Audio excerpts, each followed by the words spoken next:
Oke. Assalamualaikum warahmatullahi wabarakatuh. Teman-teman, hari ini kita akan belajar tentang ilmu waris dalam Islam.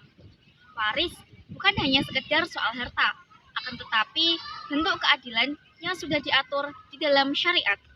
Siapa sih ahli waris itu?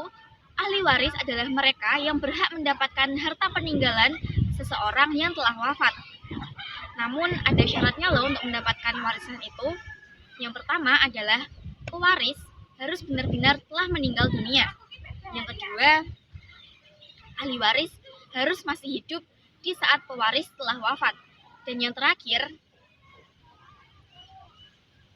tidak ada halangan seperti perbedaan agama ataupun pembunuhan. Banyak konflik dalam keluarga terjadi karena kurang pemahaman tentang waris. Al-Quran dan hadis sudah menjelaskan sistem pembagian yang adil. Kita hanya perlu mempelajari dengan baik. Dan perlu diingat, warisan bukan hak yang kita bisa rebut seenaknya. Rasulullah SAW bersabda bahwa siapa yang mengambil hak waris orang lain, kelak di akhirat akan dimintai pertanggungjawabannya. Dasar hukum waris dapat kita temukan dalam Al-Quran.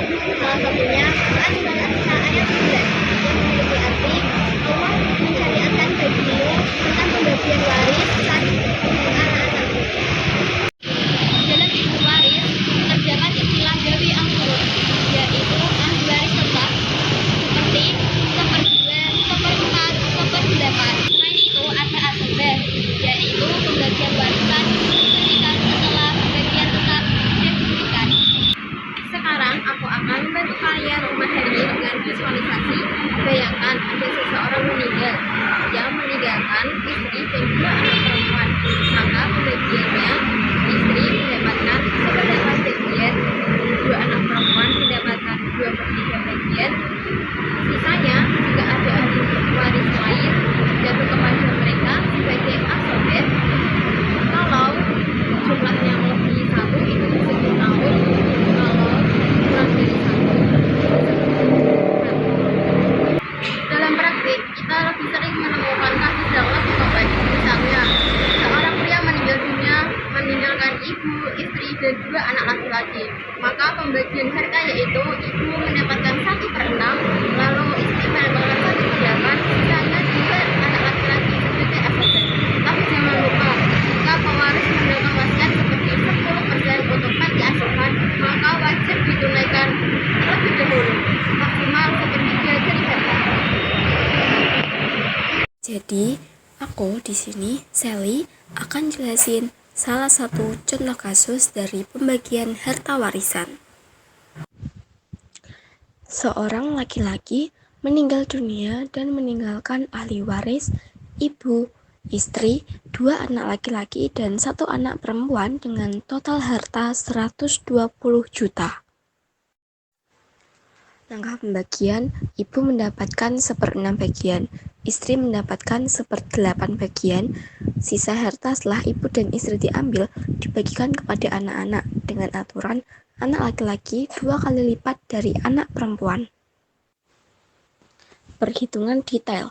Langkah pertama, bagian ibu 1/6 dikali 120 juta rupiah sama dengan 20 juta rupiah.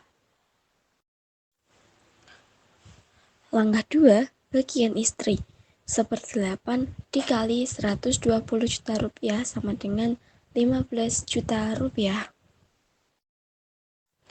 Pembagian anak-anak. Perbandingan bagian anak laki-laki dan perempuan adalah 2/1. Ada 2 anak laki-laki dan 1 anak perempuan. Berarti total bagian sama dengan dalam kurung 2 kali 2 ditambah dalam kurung 1 kali 1 sama dengan 5 bagian. Nilai 1 bagian sama dengan 85 juta diper 5 sama dengan 17 juta. Maka setiap anak laki-laki yang mendapat 2 bagian itu berarti 2 dikali 17 juta sama dengan 34 juta. Dan anak perempuan yang mendapat 1 bagian sama dengan 17 juta. Ringkasan akhirnya, ibu mendapat bagian 1/6 yaitu 20 juta rupiah. Istri mendapatkan 1/8 bagian yaitu 15 juta rupiah. dan anak laki-laki 1 mendapat 2/5 dari sisa yaitu 34 juta rupiah. Anak laki-laki yang kedua 2/5 dari sisa yaitu 34 juta rupiah, dan anak perempuan mendapat bagian 1/5 dari sisa yaitu 17 juta rupiah. Semoga penjelasan dari kami dapat membantu kalian semua dalam memahami pembagian waris dan wasiat dalam Islam. Ilmu ini bukan hanya untuk ulama, tapi juga untuk semua umat Islam, supaya keadilan dapat ditegakkan sampai akhir hayat. Jangan lupa share video ini ya, semoga menjadi amal jariah untuk kita semua. Wassalamualaikum warahmatullahi wabarakatuh.